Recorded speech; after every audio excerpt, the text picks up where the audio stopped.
Hey guys, Carl at Technical Enduro Skills Training School. We're back from Sea to Sky 2020. Both Jake and I were lucky enough to finish at the top of the mountain, get a gold finish. We did 6.5 something hours of riding, some dramas along the way. Jake ran out of fuel near the top, and so we had to turn my bike upside down twice to get fuel out so that he could finish the race. But other than that, I thought I'd quickly show you the bikes. We've just given them a wash. And we'll walk around and we'll do a bit of a damage report and see if we can find what happened during the race and if there's anything worth pointing out for you guys. So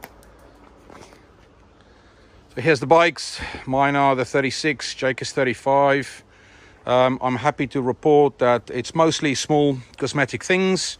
We both bent the large Enduro Engineering brake tip, but that's cool because at least it didn't break off or snap off. Some cosmetic scuffs here on the side of the bike, also on the sticker. That's really more when we were turning the bike upside down to try and get fuel out of it. For Jake, you can see everything else looking okay. The exhaust, couple of additional small dents and scratches. Again, cosmetic, nothing that'll end your race. Swing arm guards held up pretty well. Also happy to report that the titanium pins that I found on eBay for the Fastway foot bags held up really, really well. We'll look at the tires separately. I'll show you the tires. Everything else worked just great. I had the coolant recovery tank fitted, and I definitely needed it because I did see some steam coming out of the bike on a couple of occasions. My bike reached a fairly warm temperature, over 100 degrees, but everything else pretty much fine. No dramas with the radiators, no further damage on my bike on that side. Small tear in the seat at the back. Honestly, that may have happened during transport or packing, or don't remember that happening. Jake's bike, same thing. Rear brake tip bent, but that's okay. We'll use a tool. We'll bend them back. They do bend back. Nothing to report on this side really. His bike didn't take anywhere near as much cosmetic damage as mine. Exhaust completely fine. On this side, a couple of things. He had lost the screws out of his radiator guard, so this was wobbling around during the race, but there was no damage. Radiator's fine, hasn't lost any fuel, hasn't bent. It's completely fine. And then on this side, he lost the plastic swing arm protector, but as you can see, absolutely no damage to the swing arm really. Everything else perfectly fine. So, you know, 2 bikes back, not a lot of damage to report.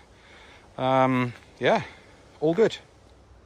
Okay, so we chose to run Michelin Extreme rear tires on our bikes for the final day of the event.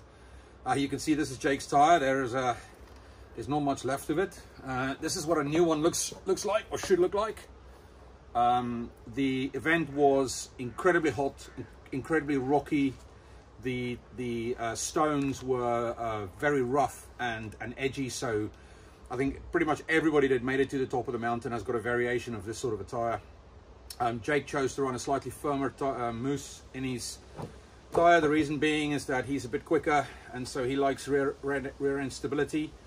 But I think he paid the price in knobbly wear on his bike, because if you look at mine is also Michelin Extreme. You can see with a much softer mousse, and me not using the throttle quite as much, I managed to retain a few knobs, but I mean they're virtually all pulling off the back. The real star of the show for us all was the Michelin Medium Enduro. Now this tire, to give you an idea, I ran the first day we got there during the Silver Tour.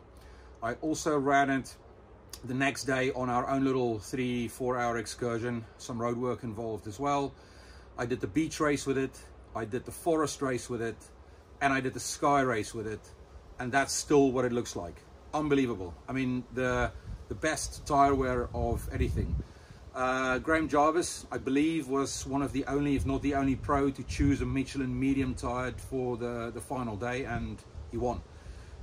It turned out to be the right tire choice, you know. So if you run a slightly softer mousse with the Michelin medium tire, that seemed to be the ticket for the Sea to Sky event. He got good tire wear, he got to the top, and you know, it still worked out, whereas everybody else's tires looked a little bit like Jake's tyre. But I mean, this tyre, even in this condition, I was riding behind Jake when I caught up with him after the fuel issue. He was still riding up rock faces and things with the tyre in this condition. The carcass still grips. He was obviously struggling in the looser stuff because there was nothing to move the material, but you know, and that may have contributed a little bit to the fuel issue. But overall, Michelin tyre is phenomenal. We ran the 9100 front Michelin tyre for the event. We put a new one on before we went out and just used the same tyre all throughout the event.